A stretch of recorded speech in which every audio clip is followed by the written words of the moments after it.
प्रदेश के भिंड से, जहां उपनेता प्रतिपक्ष हेमंत कटारे के परिवार के ऊपर दर्ज हुई एफआईआर। खबर के बारे में विस्तार से जानेंगे, उससे पहले लेंगे एक छोटा सा ब्रेक के बाद जल्द हाजिर हो। खुशखबरी खुशखबरी खुशखबरी, बेरोजगारों के लिए खुशखबरी। जी हाँ, ई कॉमर्स के क्षेत्र में एक अनोखा खोज। Fast store. घर बैठे फोन घुमाकर लखपति करोड़पति बने। ना सुना ना सुनेंगे, सपना नहीं हकीकत है। घर बैठे कोई भी सामान बुक कर 1 घंटे में मंगवाएं। अनेकों पुरस्कार संग मासिक सैलरी पाएं। अधिक जानकारी के लिए www.faststoreincome.com पे आएं। ब्रेक के बाद आप सभी का स्वागत है। खबर मध्य प्रदेश के भिंड से, जहां मध्य प्रदेश के उपनेता प्रतिपक्ष हेमंत कटारे पर ईओडब्ल्यू के द्वारा एफआईआर दर्ज होने के बाद मध्य प्रदेश उपनेता प्रतिपक्ष हेमंत कटारे का बयान सामने आया है। हेमंत कटारे ने भाजपा सरकार एवं मुख्यमंत्री पर आरोप लगाते हुए कहा कि उनके द्वारा भ्रष्टाचार के खिलाफ आवाज उठाने पर बदले की भावना से कार्रवाई की गई है एफआईआर। उन्होंने कहा कि 2004 के मामले में आखिर 21 वर्ष बाद क्यों ईओडब्ल्यू को एफआईआर दर्ज करने की आई याद। हेमंत कटारे ने मुख्यमंत्री मोहन यादव पर निशाना साधते हुए कहा कि वह एफआईआर दर्ज होने के बाद दबाव में नहीं आएंगे, भ्रष्टाचार के खिलाफ आवाज उठाते रहेंगे। देखिए भिंड से district incharge magazine Kapil Tripathi की रिपोर्ट। मुझे अभी अभी ज्ञात हुआ है कि ईओडब्ल्यू द्वारा मुझ पर और मेरे परिवार के ऊपर एक झूठा एफआईआर पंजीबद्ध किया गया है।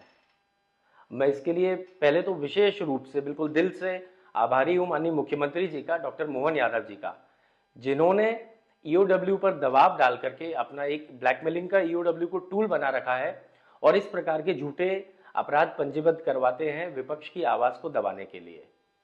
क्योंकि नए साल पे आपने ये मेरे को बिल्कुल नया उपहार दिया और ऐसे ही जब मैं पहले विधायक बना था तब भी मेरे ऊपर 6 अपराध झूठे पंजीबद्ध हुए थे और बाद में एक एक करके न्यायालय ने उन सभी अपराधों को निरस्त भी कर दिया था आरोपों को। ये 2004 का घटनाक्रम है जो मेरी जानकारी में है। शायद उन दिनों मैं कॉलेज लाइफ में स्टूडेंट था और मुझे तो पता भी नहीं था ये सब क्या राजनीति और क्या चीजें हैं, पर ठीक है, राजनीति में आया हूं तो मुझे लगता है राजनीति से प्रेरित होकर के इस प्रकार के आरोप प्रत्यारोप लगेंगे। मुझे तो ऐसा लगता है काफी देरी से मुख्यमंत्री जी जागे हैं। ये एफआईआर और 6-8 महीने पहले करते तो मुझे लगता है उपनेता बनते ही आपने विपक्ष की आवाज को दबाव दे करके दबाना शुरू कर दिया।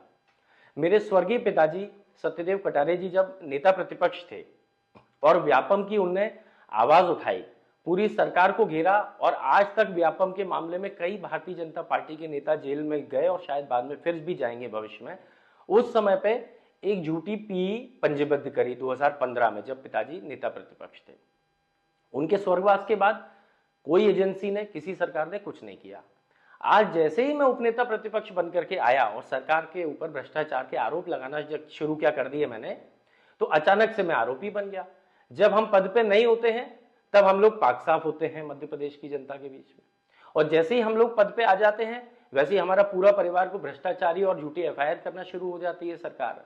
तो ये कैसी राजनीति है? मैं तो पूछना चाहता हूं प्रदेश की जनता से और मीडिया के माध्यम से मैं पूछना चाहता हूं कि आप खुद सोचिए, क्या ये उचित है कि मेरी विधवा मां आज 70 साल की उम्र में उनके ऊपर एक भ्रष्टाचार का आरोप लगा दिया? कितना नैतिक है?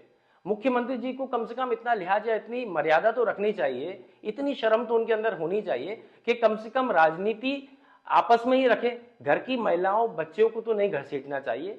लेकिन ठीक है, आपका सोचने का जो स्तर है, आपका कार्य करने का जो भी स्तर है, मैं उसका भी स्वागत करता हूं। मुझे न्यायालय पे पूर्ण भरोसा है, मैं इसको न्यायालय में पहले की तरह लेके जाऊंगा। न्यायालय पुनः इन आरोपों को झूठा सिद्ध करेगी, क्योंकि 2004 का प्रकरण 21 साल पुरानी घटना को आज आप 21 साल बाद क्यों उठा रहे हैं?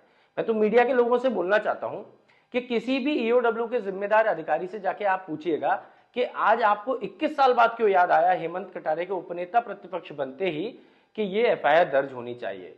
21 साल के बीच में ये कोई अपराध नहीं था क्या? 10 साल पहले आपने प्राथमिकी दर्ज करी, चलो इन 10 वर्ष में आप अपराध दर्ज कर लेते, लेकिन नहीं। जैसे ही मैं सरकार के खिलाफ बोलना शुरू हुआ, अचानक से सारी एजेंसियां मेरे खिलाफ सक्रिय हो गई और झूठा आरोप मेरे ऊपर लगा दिया।